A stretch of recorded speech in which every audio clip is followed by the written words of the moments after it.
warahmatullahi wabarakatuh. Sesuai dengan janji saya, hari ini saya mau sharing dengan mertua saya. Saya lagi ada di rumah mertua dan sengaja mertua saya itu kan sukanya masak. Jadi hari ini saya jeda dulu masaknya, Mah.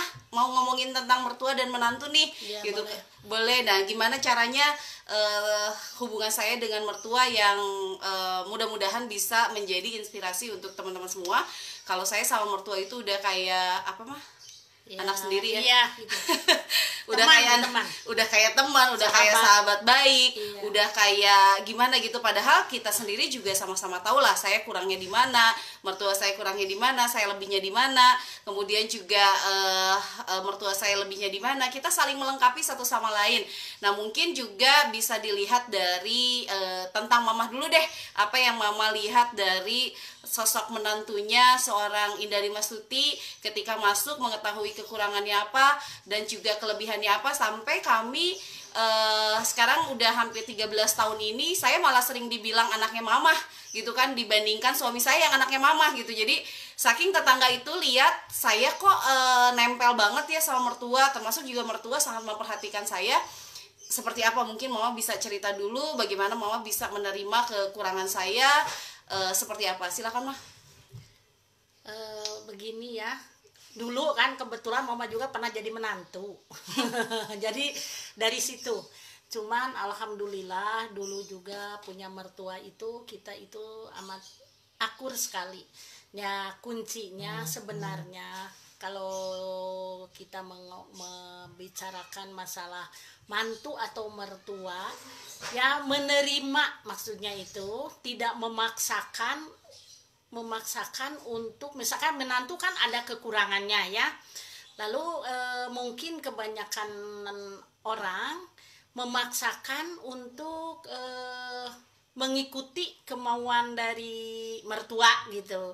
Nah, cuman kalau Mama di sini ya, Teiin juga kan manusia biasa ya. Tapi karena dilihat itu kekurangan dengan kelebihan ya, kalau ditimang-timang itu memang banyaknya sih kelebihan. Nah, terus kita belajar ikhlas menerima gitu, lalu tidak memaksakan untuk mengikuti kemauan Mama, dan Mama sendiri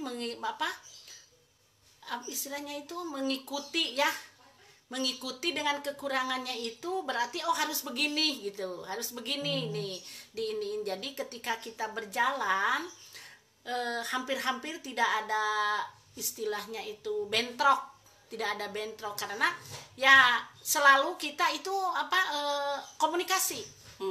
Yang terpenting adalah komunikasi gitu. Karena komunikasi yang lancar, jadi apapun kita bicarakan. Terusan kalau misalkan Mama juga kalau ada kemauan juga dibicarakan, begitu juga Teiin. Kebetulan kalau di sini Teiin kan orangnya itu yang terutama dominan dengan sifat yang kepemimpinan keras gitu ya. Kadang Teiin juga kalau ke Mama itu tidak bisa membedakan Teiin ke anak buah atau ke orang itu, tetapi Mama di sini memaklumi gitu. Cuma kan kelebihannya Teiin itu yang pertama aja, kuncinya keakuran antara mertua dan menantu dan satu kuncinya itu tidak jelek hati ya. Si menantu misalkan menantu atau tidak jelek hati. Kedua itu tidak kikir.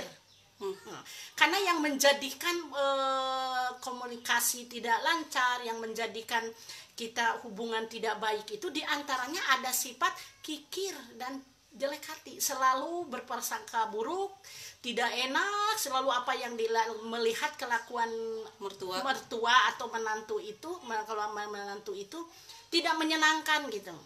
Nah, karena kadang-kadang seorang mertua itu kadang ada rasa cemburu gitu ya, melihat anaknya dengan anaknya itu, tapi itu bukan berarti harus menjadi suatu kerenggangan di antara hubungan mertua dan menantu. Jadi kuncinya satu, komunikasi yang lancar, terusan si menantu itu tidak kikir, tidak jelek hati, begitu juga mertua sama. Karena dengan kikir tidak akan lancar semua juga gitu. Nah, kebetulan di sini Teiin itu amat ya jauh lah kalau dari kikir ya gitu. Jadi itulah alhamdulillah, makanya kepada para menantu yang masih muda-muda ya, kalau misalkan lebih banyak memaklumi, sama aja orang tua, anak muda pun sama-sama lebih banyak memaklumi ketika kita sedang sedang menghadapi perjalanan apapun, terusan di situ tidak, kalau untuk kalau gini, mertua itu kan yang seharusnya itu kan maunya, biasanya mertua itu dalam ceritanya itu yang harus diikuti, dihormati, didulukan, tetapi tidak tidak ada memikirkan bahwa menantu pun sebenarnya sama, harus begitu. Menantu itu harus menyayangi mertua itu dari hati. Gimana caranya? Yaitu mertuanya sendiri gitu, tanggap gitu dengan situasi keadaan menantunya gitu. Terus kalaupun ada misalkan menantu yang ya bikin kesalahan misalkan gitu ya, kita itu sering-sering memaklumi, karena sama aja menantu yang masih muda, mertua yang sudah tua juga sama dalam hal ini itu ya. Kalau misalnya ada ini banyak yang sering curhat, katanya mertuanya teh cerewet, Ya. mertuanya teh suka ngebanding-bandingin, Ya. mertuanya teh pokoknya mah gitulah gitu, Ya. pokoknya mah bikin nggak enak, kudu kumaha, harus gimana kita sebagai menantu. Nah, menantu tuh itu tuh udah banyak sekali yang begitu. Nah, yang dimana lama kelamaan karena dari pertamanya itu jadi amat diperhatikan sama mereka itu, kecerewetannya ya, kerewelannya gitu, ke situ kan jadi Dominannya cuma ngelihat itu, melihat itu gitu. Tapi sebenarnya tidak begitu. Dan lagi cara menghadapinya gini, bukan kita misalkan kita itu jadi lamun cek orang Sunda mah hare-hare, tapi bukannya berarti mengacuhkan begitu saja, tidak. Kalau kayak gini, dalam hidup itu kita tidak bisa memaksakan orang lain mengikuti kehendak kita. Iya. Nah, kalaupun bertua sudah begitu gitu, tapi kalau kita menghadapinya ya kita itu biasa aja gitu. Karena mungkin pada suatu saat nanti kita akan jadi mertua, mungkin kita akan lebih cerewet dari itu. Gitu. Gitu. Jadi kudu maklum ya. Ya, harus saling memaklumi. Lalu kalau seorang menantu itu, kita berjalan aja di koridor menantunya itu. Menantu itu kan maksudnya gini, karena gini, mertua itu kalau melihat si menantu menyayangi anaknya ya, terus akur dengan anaknya itu, jadi menantu itu dengan anak aku, dia itu otomatis akan menyayangi menantu itu gitu. Kalaupun soal cerewet, soal itu mama rasa itu kan ada beberapa faktor, diantaranya ada pembawaan si mertua itu cerewet, ada juga karena misalkan faktor itu karena ada juga ketidaksenangan, karena ada ya ketidaksenangan mertua itu dengan kelakuan menantunya yang tidak ser ke hati, ditambah misalkan dengan omongan ini itu kadang itu kebanyakan begitu. Tapi kita sebagai mertua, menantu, sebagai menantu itu sebenarnya ya kita harus ini aja, harus terus kita itu ya, ayo sini sayang, harus terus kita jalani maksudnya gitu. Kalau kita menyayangi suami kita, karena kuncinya keakuran menantu dengan mertua itu kunci keutuhan rumah tangga. Ketika seorang mertua gitu tidak suka ke menantunya, maka dia itu otomatis akan istilahnya berpengaruh besar kepada anaknya. Nah, jadi untuk di sini mama kasih tahu ya, pertamanya itu kita itu harus selalu jadi menantu itu ya, istilah nama menumbuhkan rasa kasih sayang ya, rasa sayang sama mertua apapun gimana pun gitu. Apalagi kenapa di sini mama singgung kalau tidak kikir maka semuanya akan oke-oke saja. Karena gini, ketika punya sifat kikir, punya sifat tidak mau membagi apalagi dengan orang tuanya, maka itu akan menjadi, karena ada mah yang istri itu yang suaminya itu sampai sembunyi-sembunyi untuk ngasih sama orang tuanya gitu. Ya, itu berarti tidak memiliki ya, tidak merasa bahwa mertua itu adalah ya, orang tua ya. Kita harus memikirnya begini ya. Ini gini, karena mama dulu pernah jadi menantu. Iya. Ini sayang mau. Kalau mama ya, ketika suami mama mau memberi gitu, ada bilang ada tidak gitu, mama itu suka begini, mama prinsipnya ya gitu ya, misalkan gini, dia ngasih kalau untuk zaman sekarang misalkan 100.000. Kalau dia ngasih 100.000 berarti dia itu punya uang mungkin sekitar 200 atau 300. Kegedeannya mah ada ke istrinya. Jarang itu kalau ke orang tuanya gede, lebih gede itu jarang sekali. Ya. Jarang sekali. Itu begitu gitu. Dan yang lebih baik itu justru sebelum misalkan suaminya berbuat begitu, si menantu itu. Iya. Si menantu itu. Jadi istilahnya itu di sini tidak berkutik. Mertua pun tidak berkutik kalau ketika si suami pun tidak, ketika si menantu itu ngasih menantu gitu. Yang tadinya suaminya mau ngasih gede, kalau istrinya yang ngasih kan misalkan gitu. Jadi kalau saya ya teman-teman, setiap bulan itu mama, kalau dulu almarhum mama dan mama itu memang dapat uang jatah bulanan, dan biasanya suami saya itu kasih amplopnya itu ke saya, jadi ini kasihin ke mama gitu. Jadi yang membagikan uang bulanan itu adalah saya gitu kan, yang membaginya suami, tapi yang ngamplopin, yang ngasih uangnya itu adalah saya. Jadi itulah peran-peran dari bahwa kita itu memang harus punya kebiasaan bahwa mertua itu adalah ibu kita gitu. Jangan sampai merasa bahwa mertua itu ya ibunya suami gitu. Tapi mah ini ada yang nanya juga, katanya gini, gimana kalau menghadapi mertua yang pilih kasih sama menantu mah? Itu mama rasa kalau yang namanya pilih kasih itu sebenarnya mah itu hanya perasaan sendiri menantunya saja, merasa lebih diperhatikan. Lalu kita balik lagi ke diri sendiri gitu, sejauh mana gitu kita sudah bisa mengambil hati gitu. Kalau soal itu yang mama rasakan ya, yang karena banyak yang jadi mertua sebenarnya itu sih hampir-hampir tidak ada namanya pilih kasih ke menantu ini. Nah itu hanya dari apa ya, dari perasaan kita saja. Coba aja jalani ya, kita menghadapinya dengan tenang, dengan bersih hati, bahwa kok kalau ke sana lebih sayang, ke sini lebih sayang. Mungkin juga kalau dari dulunya mungkin kan suka ada juga, tapi orang tua yang begitu kan ke anak ini lebih dominan, karena misalkan faktornya ada beberapa. Misalkan gini, yang disebut pilih kasih itu kadang ada gini, mama punya anak 3 misalkan gitu ya, yang 2 perempuan, yang 1 laki-laki.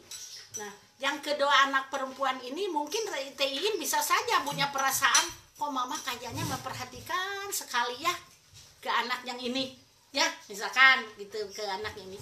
Padahal sebenarnya kenapa biasanya orang tua itu kalau dia kelihatannya condong misalkan memperhatikan, karena faktornya ada banyak, ada karena keadaan ekonominya ya, keadaan ekonomi anak ya, keadaan situasinya. Atau kalau kamu kan di sini mah sudah mapan, sudah ini, jadi gitu. Jadi coba kita dengan berlapang dada, dengan bersih hati melihat gitu, kenapa mertua kita itu misalkannya sampai kelihatannya lebih condong ke sana. Tapi insya Allah itu teh nggak ada, sebenarnya tidak ada. Apalagi kalau misalkan kok saya yang sering ngasih tapi ke saya kayaknya nggak sayang, tidak begitu gitu. Oke, mama juga adalah penulis di Inscript gitu, dan mungkin mama juga bisa cerita, meskipun mama adalah mertua saya, tapi saya ketika mama menjadi penulis Inscript memperlakukan mama seperti penulis yang lainnya, punya deadline. Jadi saya sendiri juga menegur mama ya terus ngasih kontrak kerja, ngasih apa. Nah mungkin ada juga pasti perasaan mama, ih teh meni cerewet banget, meni apa gitu. Tapi mungkin mama juga bisa ngelihatnya itu sebagai sesuatu yang mungkin mama bisa cerita lah, sampai mama akhirnya menerbitkan puluhan buku. Ketika mama kan hobinya masak ya, karena di dalam masak itu punya kesenangan tersendiri. Ketika masakan kita kan dinikmati orang dan orang itu merasa istilahnya itu enak gitu mau makan makanan itu. Terus ketika ketemu penantu Teiin, kok klop sekali ya. Teiin mengarahkan bakat mama itu ada bakat dimasak, lalu diarahkan membuat buku. Tapi ketika sedang belajar membuat buku itu sama aja ke orang lain juga begitu. Cuman di sini mama lebih melihat kepada Teiin itu walaupun mantu kan istilahnya teh ya guru gitu. Guru untuk membuat buku itu. Jadi nggak bisa, walaupun kalau kita misalkan tergantung kitanya ya, karena kita itu bisa menerima bahwa menantu itu posisinya hanya sebagai, kan karena dia istri anak kita. Ketika mama diajarkan ke TIIN untuk menulis, dikasih ini, ya mama harus menerima, harus bisa menerima, begitu kan, gitu. Jadi ya itu satu mungkin juga keegoisan ya, keegoisan, terusan kita terus ketakutan dalam dengan suami, maksudnya gini, takut suami umpet-umpetan, takut itu, takut ini. Nah itu komunikasi yang lancar, sering mendekati mertua kalau yang udah ada kejadian gitu ya. Terusan kita tidak usah terlalu banyak memberi, tapi dengan cara, dengan kita ngobrol, kalaupun ya namanya ke orang tua, kalau ngasih ya ngasih gitu. Enggak, insya Allah enggak ada itu kata begitu tuh. Mah, ini ada, aduh pengen punya mertua yang kayak mama. Padahal sebetulnya kalau kita ngomongin tentang mertua udah nggak bisa dibanding-bandingin ya Maya. Ya. Selain kita bisa menerima apapun kelebihan. Menerima, kita kuncinya menerima gitu. Menerima kekurangannya, kalau kelebihan sih itu sudah pasti ya. Menerima kekurangannya karena kita pun sebagai mertua banyak kekurangannya. Ketika kita melewati menerima kekurangannya itu, ya kita tuh mencari solusi untuk, bukan untuk maksudnya untuk menarik dia supaya mau mengikuti kemauan kita, tetapi kita mengikuti istilahnya teh, kalau jadwal mah jadwal kekurangannya itu berarti saya harus begini, mertua itu harus begini ketika ini teh gitu. Nah seperti TIIN kan, kalau TIIN itu kalau soal segala pokoknya nggak ada, kalau menurut mama mah kalau menantu kayak TIIN jarang. Karena TIIN itu tidak pernah tahu urusan, misalkan suami TIIN mau ngasih, mau ke mama, mau berapa, tidak pernah ada cekcok, tidak pernah ada protes. Ketika makanan apa yang dihadakan habis, tidak ada. Nah itulah kuncinya. Tapi kekurangannya apa TIIN? TIIN itu tidak seperti orang lain yang ibu misalkan ini silakan, ini kalau mau makan mau apa, enggak begitu kalau TIIN. Nah ketika mama tahu sifatnya itu begitu, TIIN itu kalau ada makanan langsung bagikan. Ya kita mama sebagai mertuanya nggak usah bilang dulu kalau ini misalkan ngambil mah gitu, ngambil semamahon. Tapi mama juga tidak, karena TIIN sifatnya begitu lalu mama semena-mena, tidak juga. Karena belum tentu TIIN juga akan senang kalau mama misalkan istilahnya teh lebih dominan untuk di rumah itu menguasai. Tidak boleh. Mama itu kalaupun misalkan rumah gininya, tapi mama itu kalau mau perabot apa, mau apa dibeliin sama suami TIIN. Tapi ketika ada perabot TIIN itu dia mau tahu perabotnya mau hilang, mau ada, mau enggak. Kalau mama gini, oh ini ada gelas TIIN, ini langsung dianterin, gitu, dianterin langsung. Nah itu ada hal-hal kecil, walaupun TIIN tidak memperhatikan, tapi itu sangat penting, gitu. Tidak boleh kita begitu. Jadi ada sih satu yang beda saya dengan mertua. Salah satunya adalah saya itu nggak pernah detail urusan perabotan rumah tangga. Bahkan kalau saya beres-beres, perabotan rumah tangga itu bisa hilang 50%-nya. Sedangkan kalau mama itu adalah orang yang detail. Jadi perabotan-perabotan itu dari zaman dulu sampai sekarang selalu ada. Kalau saya zaman-zaman dulu nggak ada, karena memang saya punya keyakinan tentang hisab, bahwa saya itu memang kalau punya perabotan nggak bakalan terlalu banyak, jadi yang punya dipakai aja. Nah mama tuh sering, ini kemana ya, yang ini kemana, tapi mama nggak pernah marah gitu. Udah tahu kekurangan saya itu adalah saya tidak detail urusan perabotan. Saya lebih banyak kasih gitu kan. Sampai kadang-kadang tuh kalau misalnya kita punya makanan gitu, kadang-kadang mama nggak kebagian, udah habis dibagiin aja gitu kan. Tapi mama juga nggak pernah mempermasalahkan itu. Dan intinya sih sebenarnya saya punya kekurangan, mama juga punya kekurangan. Tapi selama 13 tahun ini kayaknya kita nggak pernah berantem ya Maya. Saya juga nggak pernah mempermasalahkan kekurangan mama juga nggak pernah mempermasalahkan kekurangan saya. Yang saya nikmati adalah mama malah saya kalau minta tolong sama mama selalu mama mau bantu gitu kan. Misalnya nih kalau saya live jam 7, biasanya mama itu jam 7 kurang sudah nyampe ke rumah ngajak anak saya jalan-jalan gitu kan. Artinya saya bisa live dengan tenangnya gitu karena dibantu sama mama. Kita juga punya waktu jalan-jalan bareng, olahraga bareng. Iya. Kemudian kadang kita juga masak bareng, makan bareng gitu, walaupun rumah kita bisa kadang-kadang ajak mama shopping gitu kan, tapi intinya adalah kita tahu kok kekurangan masing-masing itu seperti Iya. apa, tapi kita tidak pernah fokus pada kekurangan tersebut. Jangan fokus pada kekurangan gitu. Terusan karena dalam hal ini mungkin kalau secara hukum alamnya, secara hukumnya menantu harus lebih mengalah ke mertua ya. Nah, tetapi dalam hal ini kalaupun misalkan ada tidak kurang akur dengan mertua, tetapi kalau menantu gitu ya dekat terus gitu ya, terus dengan mertua itu diiniin, karena kan kadang ada juga kan mertua itu yang merasa segen ke menantu itu gitu dengan situasi yang bagaimana gitu. Tapi kalau si mantunya itu Some ya menurutnya mah membuka gitu, terus dia apalagi misalkan sama si mertua itu terasa bagaimana dia menanyakan istilahnya itu, walaupun hanya sebenarnya gini, walaupun hanya basa-basi, tapi kadang-kadang si para menantu itu kan kadang-kadang tidak mau tahu, misalkan gini, dia tidak pernah menanyakan bagaimana saudara mamanya, saudara menantunya keadaannya kan gitu. Nah, itu sebenarnya penting. Di situ nanti tergeraknya hati itu, oh berarti kan dia itu ya gitu kan. Kadang-kadang kebanyakannya mah si suami tidak boleh pergi ke saudara perempuan, tidak boleh. Nah, itu tidak boleh.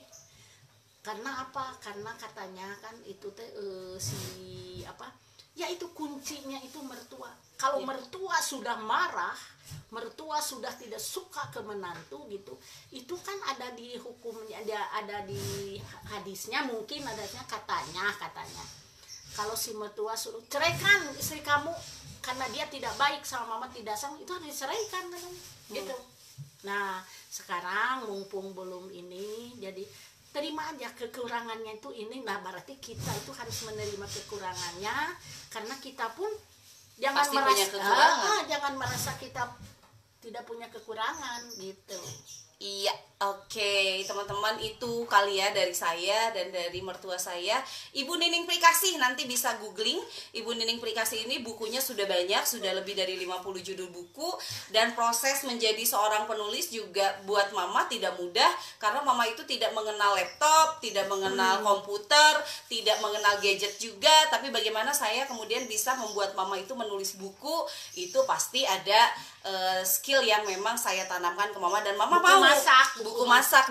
Dan yang seperti yang mama bilang, yang penting adalah mama juga tetap melihat saya bukan hanya sebagai menantu, yang kalau saya menantu mama hanya lihat seperti itu, mungkin waktu mama lagi belajar nulis juga kalau lagi sebelah sama saya ya nggak mau mama juga gitu. Tapi mama melihat saya juga sebagai guru menulisnya gitu. Jadi bukan hanya hubungan menantu dan mertua yang harus dibangun, tapi bagaimana menantu dan mertua bisa bermetamorfosa menjadi siapa? Menjadi sahabat baik, menjadi partner, menjadi tempat sharing, teman diskusi. Bahkan bisa dibilang mama itu lebih banyak curhat sama saya dibandingkan sama anaknya yang laki-laki. Mungkin beda ya kalau anak cowok sama anak perempuan ya. Dan saya juga dulu sampai sekarang sering dianggap anaknya mama dibandingkan suami saya yang anaknya mama gitu kan. Jadi saking deketnya kadang kita tukeran baju gitu kan. Kadang tukeran hijab, apapun memang kompak banget. Dan itu bukan berarti karena enaknya Teh Inderi mertuanya bager gitu, atau mama enak menantunya bager. Bukan karena itu, karena kami sendiri juga punya kekurangan masing-masing. Hanya saja kami mau belajar, mau menerima, kemudian mau untuk bareng-bareng saling melengkapi semua kekurangan yang kami miliki. Itu saja barangkali ya Mah ya. Ada pesan terakhir untuk para menantu ini Mah? Untuk para menantu ya itu satu ya gitu. Jadi kita lebih mungkin harus di bawah sedikit mertua itu, maksudnya kalau menantu itu ya itu seperti itu ya, lebih mengerti gitu. Kalaupun misalkan mertuanya ada yang aplikasi, ada yang cerewet, ada yang itu kita balik lagi ke kita aja dulu gitu. Coba kitanya pendekatannya seperti apa gitu ya. Nah terusan apalagi kalau misalkan dari talenta si menantu masing-masing, kan ada yang bisa bikin masak, misalkan ada yang nggak bisa masak misalkan. Nah coba kalau misalkan aduh saya tuh kurang bisa masak ini, coba itu teh dengan mertua dibicarakannya ya gitu ya. Karena apa? Karena kalau jadi menantu itu yang harus bisa masak khususnya untuk suami. Nah kuncinya lagi, apalagi kalau bisa misalkan kita menghidangkan apapun yang bisa untuk mertua gitu sekali-kali gitu di hari-hari yang besar. Oke, itu aja. Terima kasih teman-teman, dan saksikan live berikutnya. Mungkin nanti saya ngajak ipar saya juga, gimana caranya bisa kompak sama ipar. Karena selain dengan mertua, biasanya nggak kompak itu sama ipar. Itu juga mungkin ada kaitannya dengan kotor hati dan juga kikir ya, Mah ya, gitu. Amin, gitu aja ya. Assalamualaikum warahmatullahi wabarakatuh.